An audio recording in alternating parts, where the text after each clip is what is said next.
yes, it's your I've not. opinion. I've You're still getting paid for it. Tom, You're not getting paid today. I am getting paid today, and I'm getting paid tomorrow. Exactly. And tomorrow, so in my Lord job, above, narky knickers. Yeah, I'll start by not being out to be a real anti-royalist or anything like that. I think the Queen did a fantastic job, really. I thought her role to do with like feminism was fantastic. She was a really good role model. The council housing in the 50s and 60s was really important. She didn't have anything to do with that, though. Well, her role was really good. I'm not here to defend the royalists anyway. I'm here to say, how on earth are we expected to defend and go out in the street to celebrate someone who, I mean, we could go on to say about his nearly £2 billion wealth, his relatives who have been involved in court cases, the PR stunts that his children often run on tubes just to try and fuel that they're kind of, they're the normal people like us. They're not. You've been talking yourself as well about the smiles on the face of the people and the public. Actually, what about the smiles? Are there smiles on the faces of people in poverty at the moment? Absolutely not. No. Are there smiles on the faces of people waiting 24 hours for NHS A&E services? No. And I'm afraid during the Queen's reign, every single day of it, that was also true. And the wealth he has was her wealth that's been passed down to him from her. Exactly. So but you admired her. I admired the person she was. I'm not gonna go and start mouthing off about her because she's a human being. But we need to change this, don't we? How can we keep allowing people to harness that much wealth, have these kind of family figures who can just get away with the things they've been doing? Okay, how can we have that and then just keep passing it off as... But has he got away with it? Has he got away with it?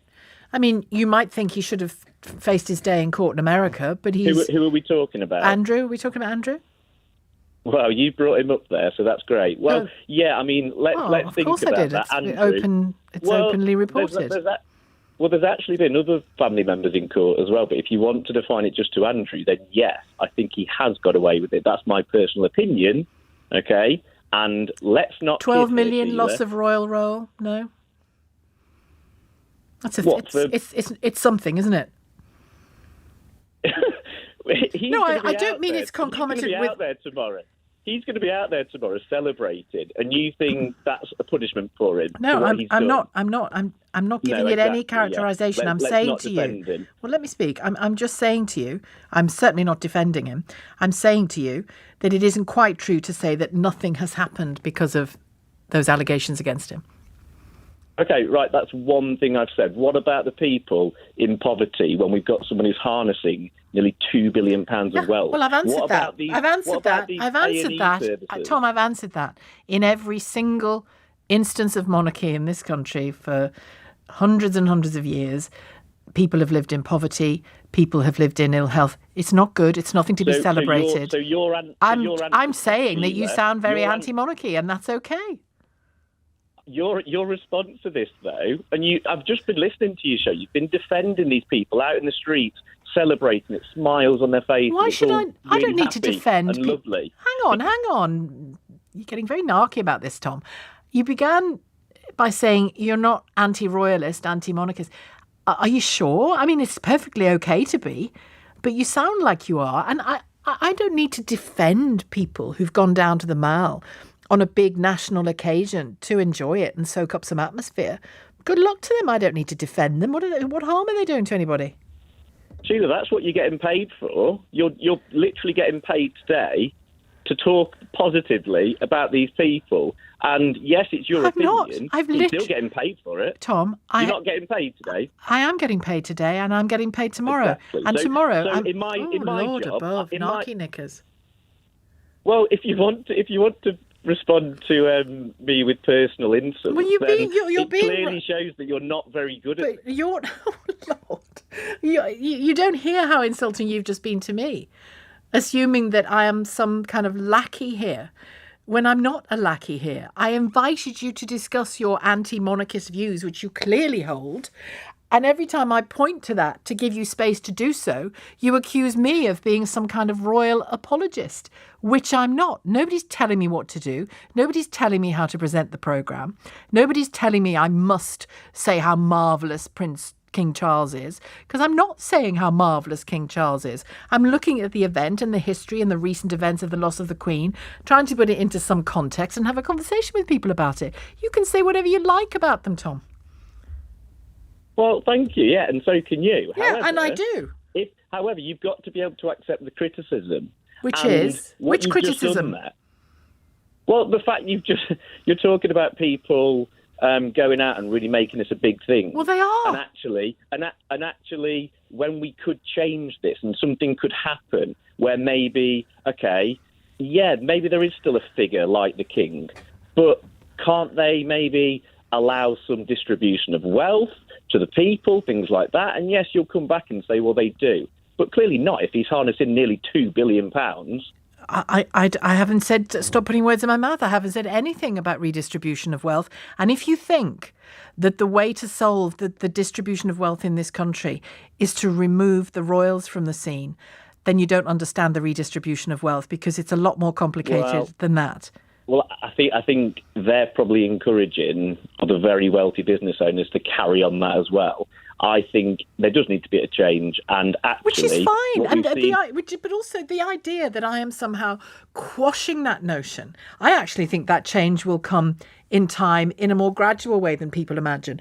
But we'll see. We'll see if I'm right. Not if we carry on like we have done. You've literally said poverty has stayed the same for how many hundreds of years? You did. You did. I didn't say poverty has stayed the same, because it clearly hasn't.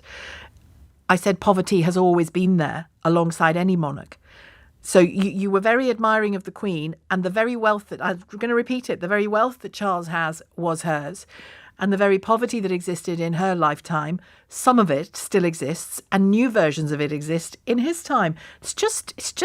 I'm just reporting, Tom, to you what our country is like, and giving you every space to say that you want it to be different. I want it to be different, but I can still see. Let me just finish. I can still see the pleasure that so many people are going to take in tomorrow. You won't be one of them. Fine, you're telling me about that on the radio on a program that I present. The idea that is somehow a view that is being stymied is nonsense.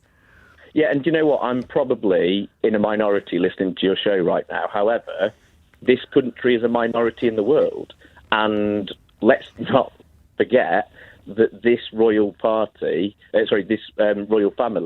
have been part of colonisation. Okay. And you've literally got, I've got the tweet in front of me here from Senator Lydia Thorpe, an Australian senator. Today I join representatives from 12 Commonwealth countries with the King as head of state in calling on the new King to recognise British acts of genocide, issue a formal apology to all First Nations, and then it goes on to say a bit more. So they're not going to apologise, are they? Well, I don't know what will come. They're certainly looking at that whole issue, aren't they, as a family, because they know they have to. And also, Tom, you've made a lot of assumptions about me and about this programme and about the people listening. I've not made any assumptions about you. You really did. You assumed that I'm a patsy at the very start of our conversation, and I'm not a patsy for anybody. I've never said that word. I'm allowed to, because guess what? I'm not your patsy or anybody else's patsy. But just to finish, the point you made, or the claim you made, that you're in a minority on this programme, I'm looking at the calls coming in. Let me just give you a flavour. Then I will talk to all of these people. George in Tunbridge Wells, I'm anti-monarchy. You in Leeds, we know about. Gary in Widnes, no interest in the royal family. I love history, not excited about tomorrow. Sean, I hope it rains all day. Charlie, we should abolish the royal family. I'm a Republican. Why isn't Charles paying for his own coronation? Yeah, so if any royalists are out there, it'd be great to hear from you. 0345 6060 973.